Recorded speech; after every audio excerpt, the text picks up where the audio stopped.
Eh bien, commençons par remercier Elie Barnavi d'avoir aussi bien cerné le sujet.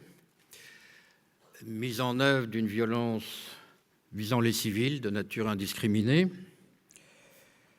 Je dirais l'acte de guerre destiné à faire sensation et donc à se faire connaître, où les moyens de faire mal s'articulent aux moyens de faire peur, c'est-à-dire de colporter le message.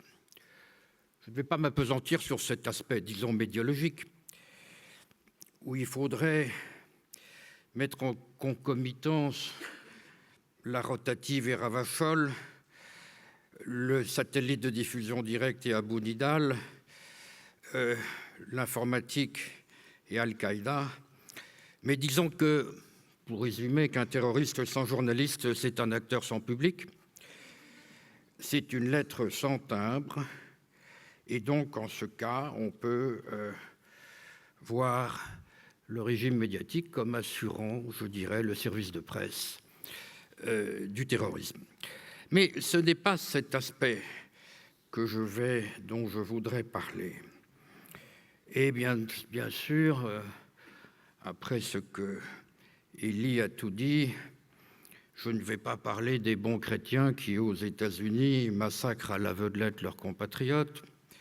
Je ne vais pas parler des catholiques basques ou irlandais, ni des agnostiques de la bande Abadère, encore moins de ceux que Albert Camus appelait les meurtriers délicats, et qu'il saluait comme des hommes d'exigence dans sa pièce la plus célèbre, Les Justes, c'est-à-dire ces socialistes révolutionnaires qui, eux, revendiquaient le titre de terroriste, mais qui renonçaient à faire sauter la calèche du grand-duc Serge dès qu'ils s'apercevaient qu'il avait sa femme et ses enfants à ses côtés. Je dirais que ces terroristes-là, l'actualité politico-religieuse les a rendus anachroniques.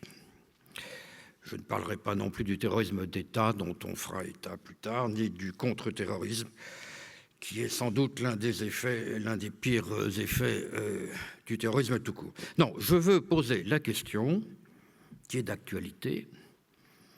Qu'est-ce qui peut pousser un homme ou une femme à se faire exploser en tuant autour d'eux un maximum de civils auxquels ils ne peuvent rien reprocher de particulier, et de plus en pensant que cela est bien, exigé par le Tout-Puissant et salutaire pour eux-mêmes?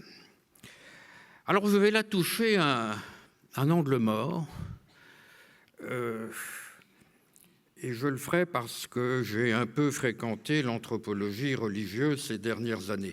Évidemment, cet angle mort, qui est l'angle de la mort et de notre attitude devant la mort, c'est un angle de vue qui ne disqualifie pas du tout les facteurs sociopolitiques en jeu, je veux dire la crise des banlieues, l'héritage néocolonial, l'échec de l'intégration, le conflit palestinien, chômage, racisme, discrimination. Non, tout cela est évidemment fondamental, mais je crois que faire disparaître derrière ces facteurs très commentés l'arrière-plan religieux serait faire preuve d'irréalisme.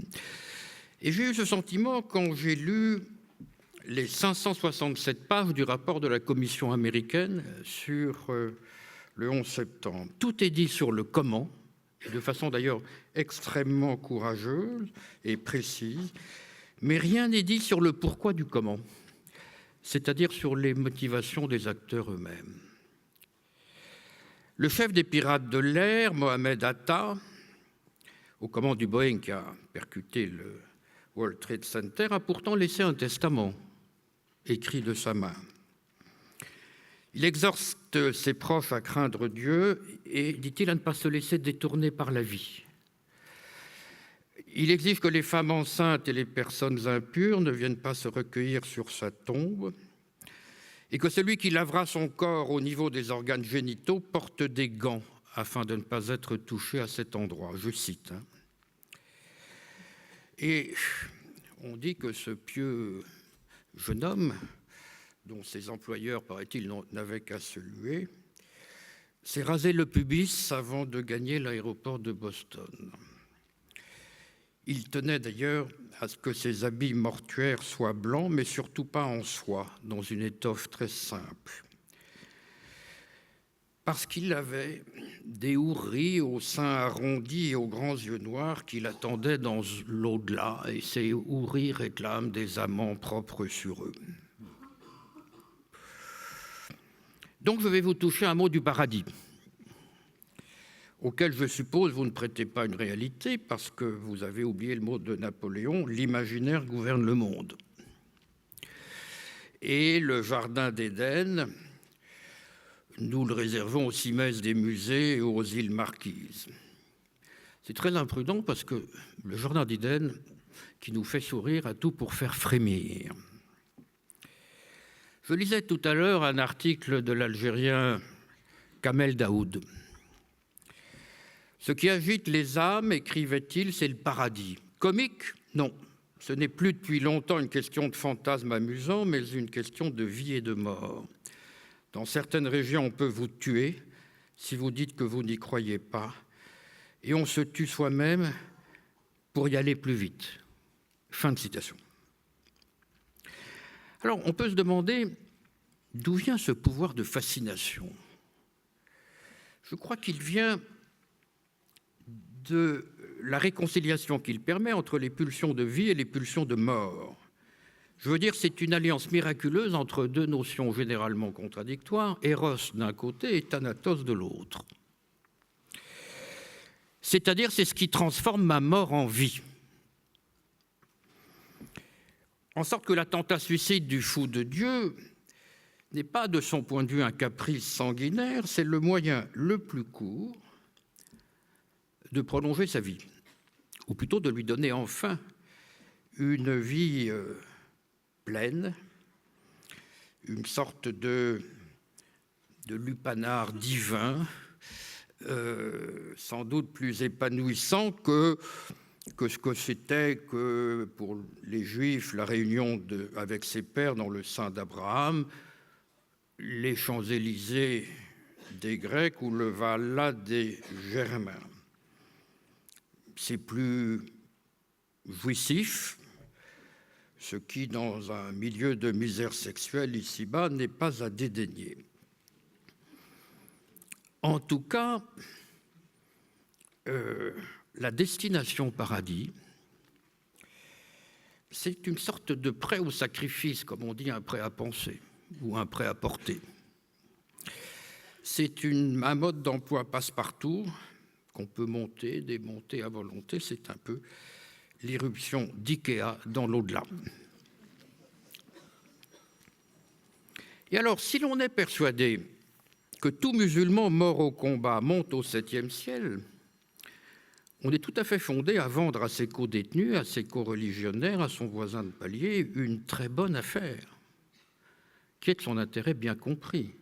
C'est tout de même plus intéressant d'aller au paradis que de moisir en cellule pendant des années, comme un truand anonyme, un peu minable, alors qu'un bonheur sans fin, doublé d'une gloire de martyr, avec l'hypothèse, la perspective d'avoir son nom en une et sa tronche aux 20 heures, ça mérite d'y réfléchir à deux fois, quand on a le sens du business.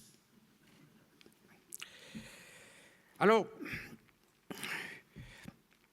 je ne vais pas remonter l'étymologie de paradis, paradiesa, un mot avestique qui a été traduit en grec par les Septante à Alexandrie, qui traduit le mot hébreu d'Éden, d'accord.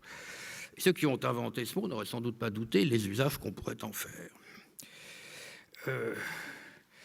Je me souviens de certaines conversations avec des responsables libanais, palestiniens ou autres, et qui m'ont expliqué une chose assez surprenante. Évidemment, la revanche de Dieu, ce n'était pas de leur goût du tout. Souvent des anciens marxistes-léninistes. Mais la revanche de Dieu leur ont enlevé une épine du pied. L'épine, ça consistait à venir annoncer à une famille la mort d'un garçon ou d'une fille tombé en opération. Chez nous, les officiels disposent des mots convenus, citation à l'ordre de l'armée, Légion d'honneur, reconnaissance de la patrie. Mais quand on n'a pas de patrie, ni de monument, ni de Légion d'honneur, c'est difficile. Alors, avec la béatitude en terminus, la mauvaise nouvelle devient une bonne nouvelle. Votre enfant est au ciel, réjouissez-vous. Et on trouve, paraît-il, des candidats kamikazes dépités, des familles qui se plaignent que leur enfant n'a pas été retenu pour une opération suicide. Ça faisait partie des légendes sur les Hachichines de Cyril, le vieux de la montagne, mais qui raconte que la mère d'un Fédaïne qu'il croyait au paradis le voit revenir vivant et la mère fond en larmes. Mais ce conte n'est plus tout à fait une imagination. Alors, cela juste pour vous dire en passant que qualifier ces terroristes de nihilistes est une plaisanterie. C'est le contraire. Parce que des individus qui croient dur comme fer dans les récompenses divines et dans le corps de gloire ne sont pas précisément des nihilistes. C'est l'opposé absolument des nihilistes. Nihiliste, ça vient de nihil, rien. Pour nous, après la mort, il n'y a rien, mais eux, ils mettent de l'être là où on met du néant. Alors, les nihilistes, c'est plutôt nous, dans cette optique. Enfin, les qualifier de nihilistes au sens nietzschéen du mot, c'est-à-dire de ceux qui calomnient la vie présente au nom d'un arrière-monde idéal, ça fait beaucoup de monde, parce qu'il y a là-dessus tous les évangéliques et tous les chrétiens et tous les progressistes dont nous sommes. Donc, oublions ce qualificatif de nihiliste qui n'est pas historiquement fondé.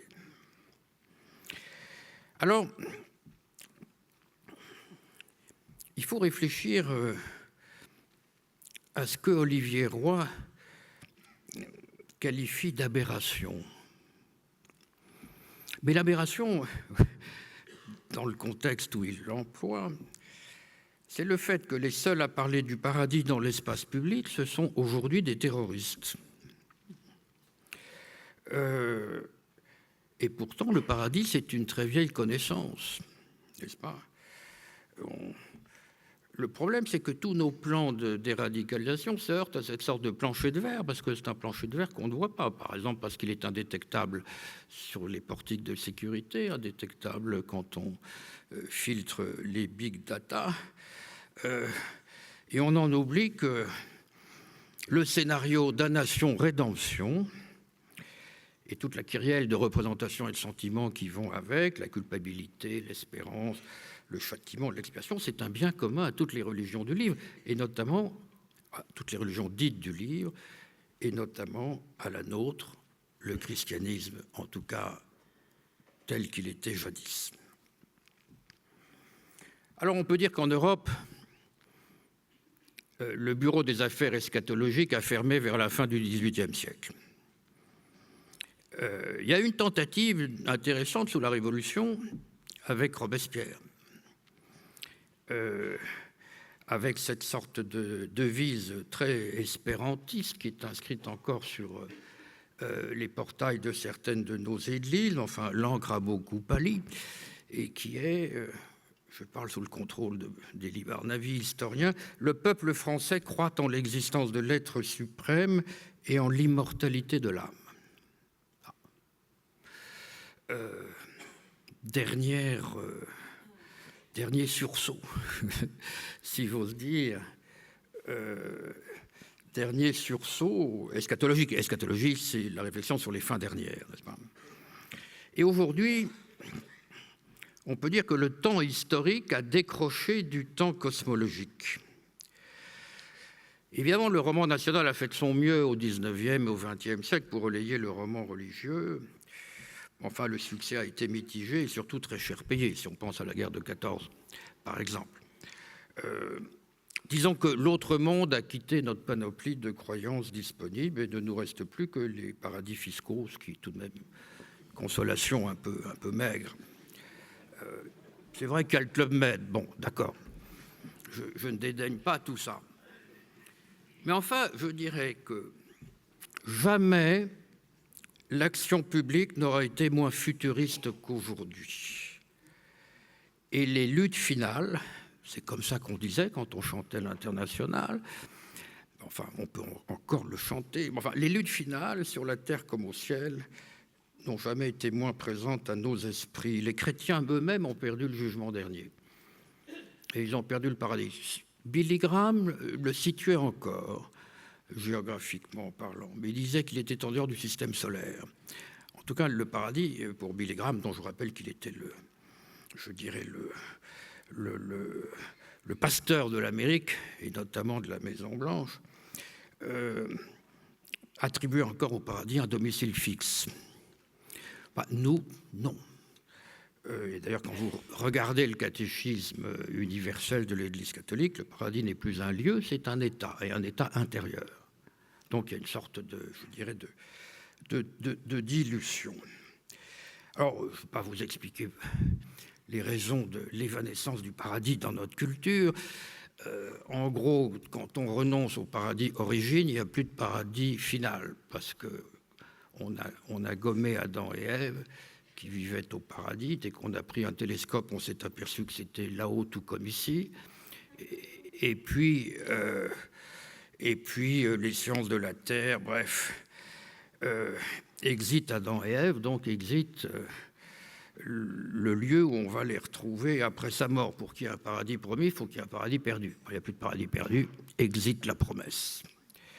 Et donc nous sommes devenus des gens très, très émancipés, à qui on ne la fait pas, des gens émancipés, des gens modernes, des gens sérieux. Et beaucoup d'entre nous pensent que ces superstitions ancestrales vont disparaître dès que le progrès économique, la démocratie vont s'installer dans les poches de barbarie subsistantes. Ça, je dirais que c'est le vœu progressiste, n'est-ce pas? Je crois qu'il repose sur des bévues. Je crois qu'il repose sur des fausses assurances. Première bévue, prendre l'illusion religieuse pour une erreur de jugement, c'est-à-dire n'avoir pas lu Sigmund Freud. La croyance est la réalisation hallucinatoire d'un désir, et quel désir est plus profond chez un vivant que de rester en vie, c'est-à-dire de ne pas mourir. Alors il faut pour ça recourir à des mythes, et il faut repenser à cette phrase de Valéry: « Que serions-nous sans le secours de ce qui n'existe pas ?» Deuxième bévue, c'est penser que c'est à l'action humaine de résoudre les problèmes humains, et qu'il ne faut pas, ça ne sert à rien de demander au bon Dieu de le faire à notre place. Parce que le bon Dieu n'a pas compétence pour résoudre les problèmes politiques. Problème, c'est que quand la politique, qui est l'art du donnant-donnant, abdique ou ne fait pas son travail, eh bien, le sacré revient en scène, et le sacré, c'est ce qui ne se négocie pas. Donc, plus les diplomates sont impuissants, plus les conduites sont furieuses.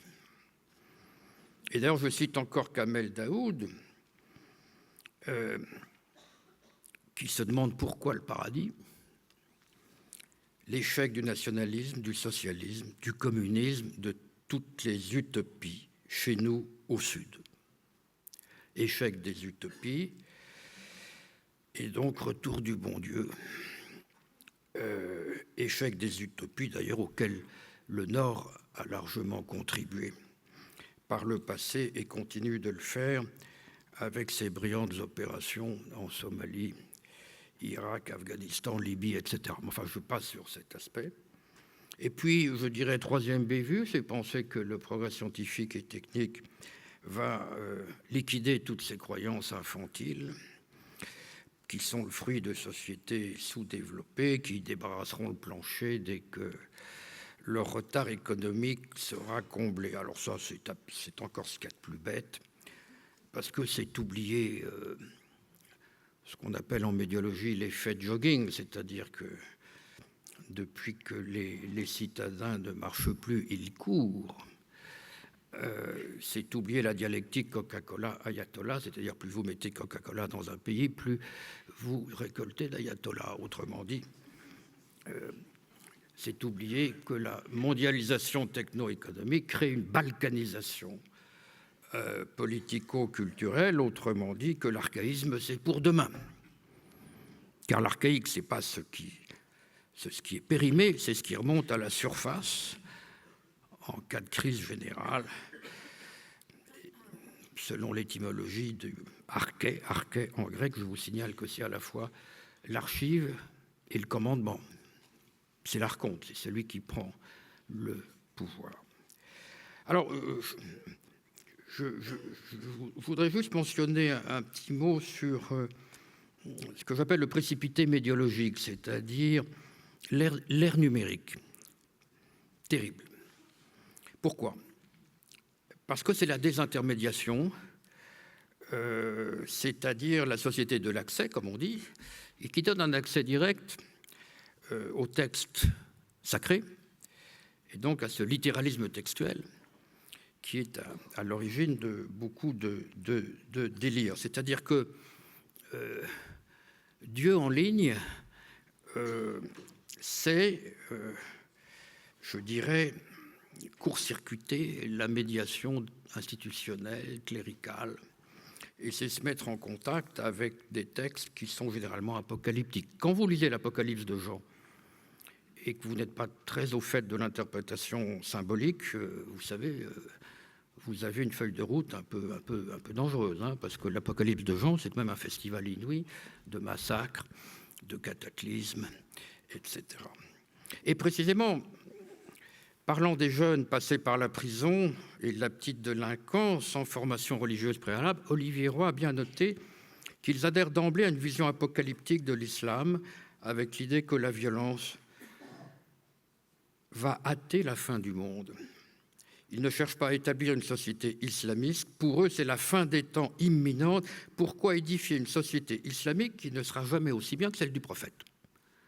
Fin de citation. Alors là, on est aussi en terrain connu, parce que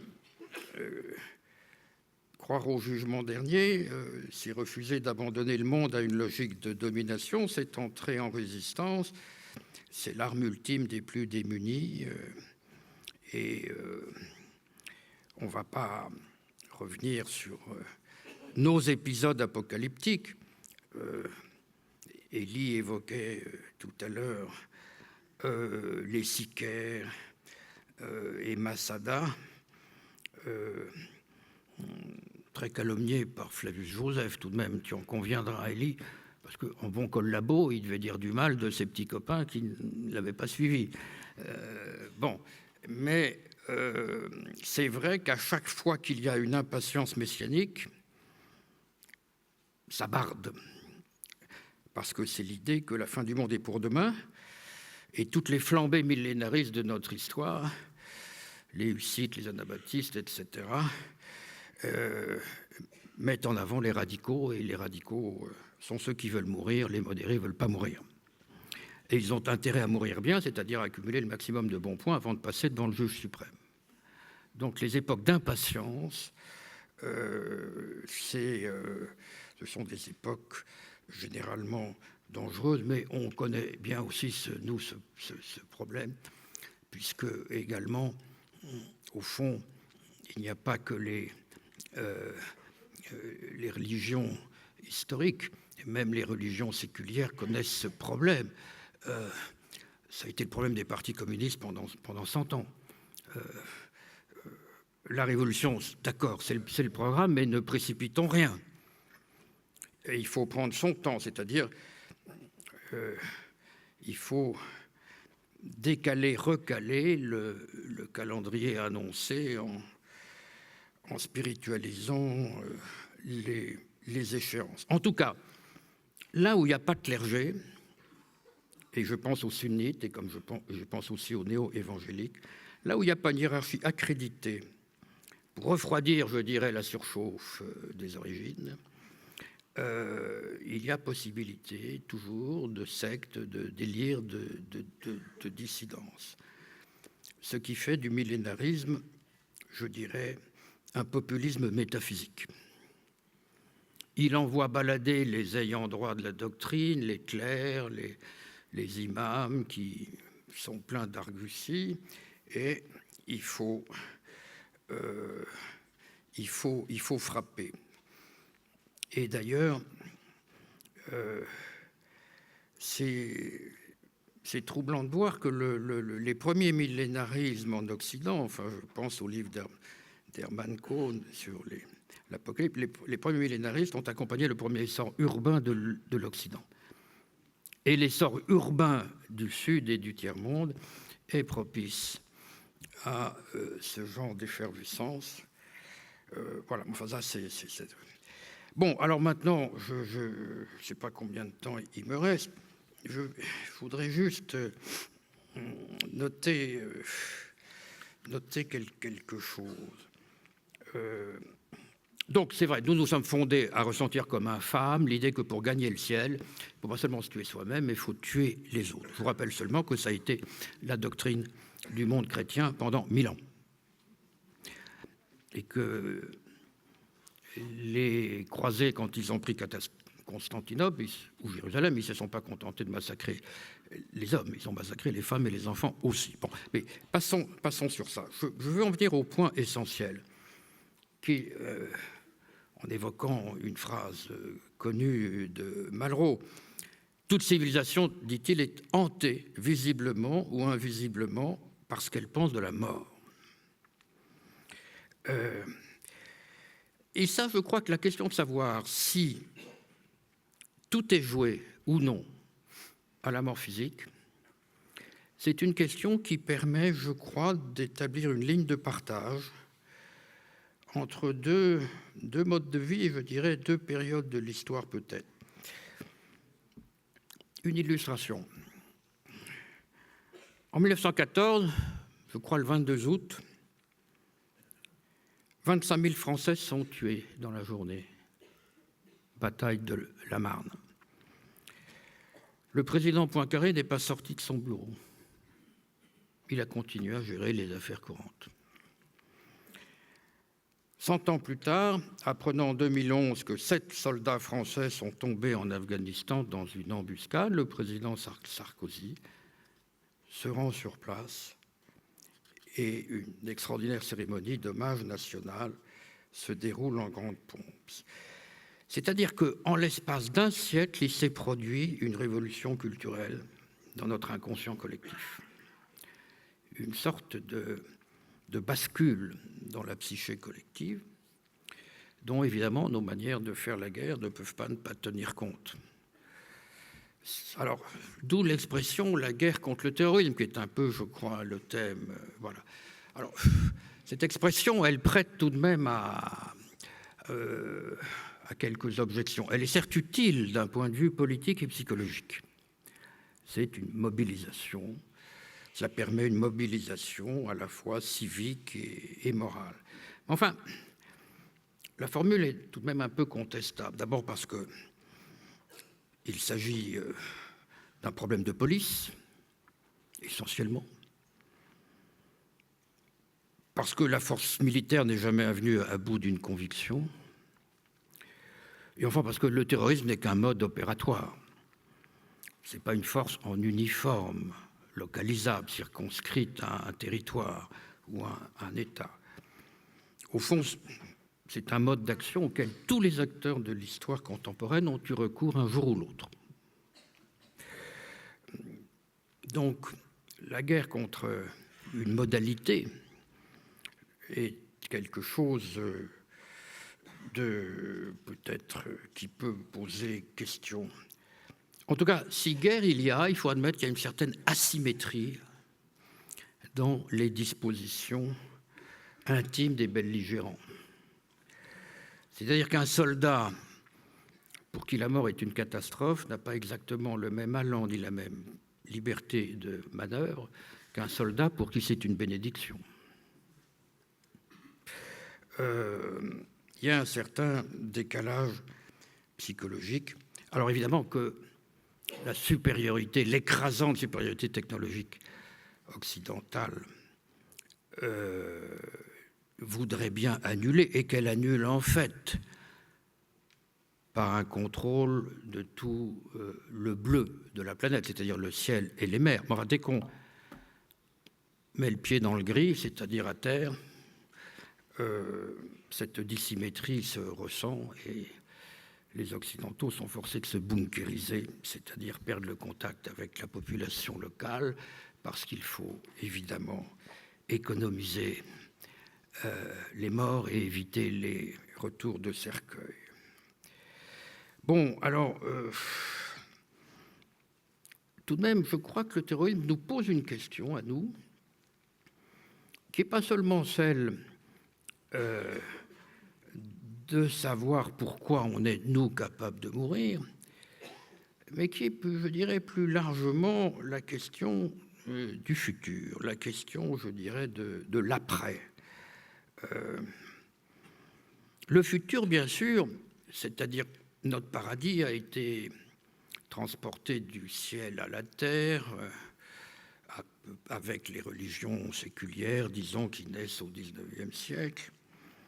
Et disons, de même que Dieu était la transcendance des hommes sans avenir, on peut dire que l'avenir est la transcendance des hommes sans Dieu, ce qui fait que généralement, selon le mot de Clémenceau, on reconnaît le discours de Jaurès à ce que ces verbes sont au futur. Et Jaurès disait lui-même, oui, notre route est bordée de cadavres, mais tout de même, elle mène à la justice. C'est-à-dire qu'il y avait une finalité, une perspective, il y avait la certitude d'avancer. Alors évidemment, on a beaucoup abusé du futur, on a beaucoup abusé de l'avenir. Si on pense à tous les hommes et les femmes qui ont été sacrifiés sur l'autel de l'avenir radieux par le socialisme dit réel, qui lui, avec des avant-gardes prolétariennes qui avaient, eux, la clé du futur, se permettaient de décider du présent des autres. De ce futur-là, nous n'en voulons pas, ou nous n'en voulons plus. Je dis ça pour rassurer Elie Barnavi. Un futur de cet acabit, on en a fait son deuil. Et alors, maintenant, la question qui se pose, c'est... On avait les sociétés de la fuite en arrière, qui étaient les sociétés religieuses, où il y a une origine qui décide de tout. Et puis après, on a eu des sociétés de la fuite en avant qui se tournent de façon progressiste vers ce qu'on entendait tout à l'heure en visitant le musée, la fraternité universelle. Bon, nous avons vécu une bataille terrible, nous avons beaucoup souffert, mais demain, nous irons vers la mer et nous construirons la fraternité universelle. Évidemment, personne ne peut plus croire dans ce genre de rhétorique. Donc, il y a des sociétés où il y avait trop de passé, c'est les sociétés fondamentalistes. Il y a des sociétés où il y avait trop de futur, c'était les sociétés dites socialistes. Alors maintenant, on peut se poser le problème, est-ce qu'il n'y a pas trop de présent? C'est-à-dire, est-ce qu'on n'est pas en train de fuir dans le présentisme le passé et l'avenir? Autrement dit, est-ce qu'on peut commencer, mais ça c'est un autre sujet et je crains de déborder le sujet, est-ce qu'on peut faire un bilan comparatif entre deux types de modes de vie, le mode de vie qui se faisait dévorer par l'avenir, Union soviétique, etc., et le mode de vie qui se faisait dévorer par le passé, Arabie saoudite, etc. Alors, je crois qu'on a là un vrai problème, un vrai problème. Alors, bien sûr, il y a des gens qui prennent toujours leurs précautions. Je pense à Woody Allen. Il disait, et c'était pas bête, je ne crois pas à l'éternité, mais je prendrai tout de même des vêtements de rechange. Ce qui n'est pas idiot, parce qu'on doit s'embêter terriblement dans l'éternité, qui doit être très monotone, et en plus, le paradis, n'oubliez pas, c'est un lieu collectif. On est tous les uns sur les autres et nous, on est pour le privé. Nous privatisons et nous voulons également privatiser l'au-delà, chacun chez soi. Il y a dans le paradis un côté communautariste qui plaît à certains secteurs de la planète qui restent communautaristes, où le nous l'emporte sur le moi. Mais enfin, nous, le moi l'emporte sur le nous, alors nous retrouver côte à côte avec des tas de gens auxquels on n'a pas été présentés en plus. Ça, je comprends qu'il y a une certaine réticence. Certes que c'est tout de même une situation un peu originale. Je crois que nous vivons, pour la première fois dans l'histoire de l'humanité, nous vivons un moment où l'on sait ce qu'il faut éviter, mais où on ne sait pas ce qui doit s'accomplir. C'est-à-dire où on ne peut plus mettre en rapport ce qui nous arrive et ce qui doit advenir. C'est-à-dire que on se met en marche, comme chacun sait, mais rien que pour le plaisir de marcher, parce qu'on ne sait pas où on va. On ne sait pas où on va, nos gouvernants non plus, et ce n'est pas de leur faute, parce que nous non plus, on ne sait pas trop. Donc ne tirons pas sur le pianiste. Ils font ce qu'ils peuvent, les pauvres, ils gèrent au jour le jour. Mais enfin, pour la première fois dans l'histoire de l'humanité, les existences ne se déroulent plus sous le signe d'un pas encore, ou d'un déjà plus, si vous voulez, à restaurer, comme dans le monde religieux. Le déjà plus, c'est-à-dire le paradis à retrouver. Alors, quand il n'y a plus rien à attendre, ça change beaucoup de choses tout de même. Et ça change notre perception de la mort, d'abord. La mort a cessé d'être un trépas. Trépas, ça veut dire trépasser. Trépas, ça veut dire aller au-delà. Maintenant, quand vous mourrez, vous n'allez nulle part. Donc, oublions le mot trépas. Alors oui, il y a eu, on a remplacé à un moment donné, c'est ce que je disais tout à l'heure, on a remplacé l'au-delà par le par-delà. Le par-delà, c'est-à-dire il y avait au XVIIIe le progrès, puis il y a eu l'avenir de la science, puis il y a eu l'avènement de la justice, il y a eu, si vous voulez, pour aller vite, Condorcet, puis Renan, puis Jaurès ou Lénine. Problème, c'est que le progrès, ça produit Hiroshima.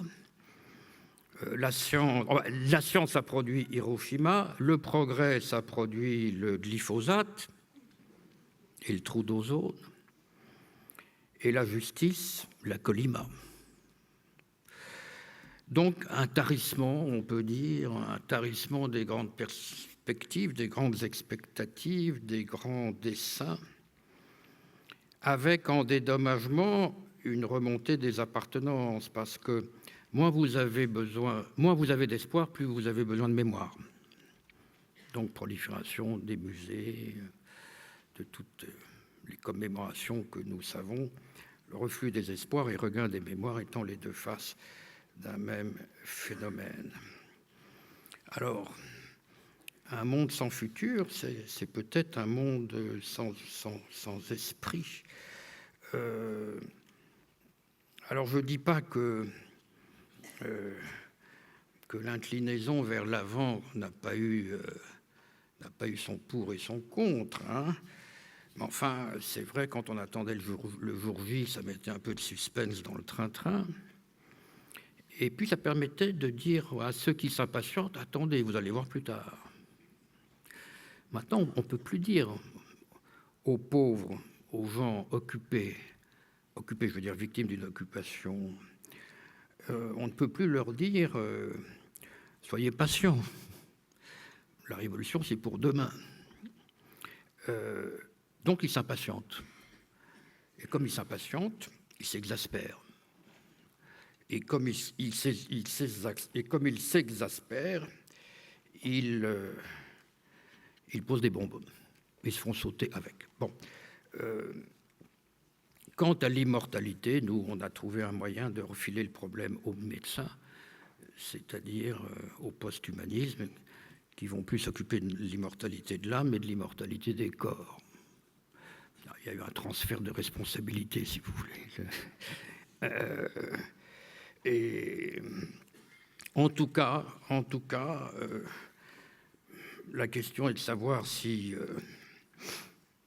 une civilisation peut grandir et surtout se maintenir, se tenir sur ses deux jambes en refusant tout futur substantiellement différent du présent, en refusant tout échapper sur un lointain, en tout cas sur un lointain pas seulement dans l'espace, mais dans le temps. Alors ça, la réponse n'est pas encore là. Je dirais qu'il faudra faire le point en 2118, dans 100 ans, à Bastogne ou ailleurs, voire dans un petit coin de paradis qu'aura su nous aménager Elie Barnavi pour nous accueillir en 2118. Je vous remercie.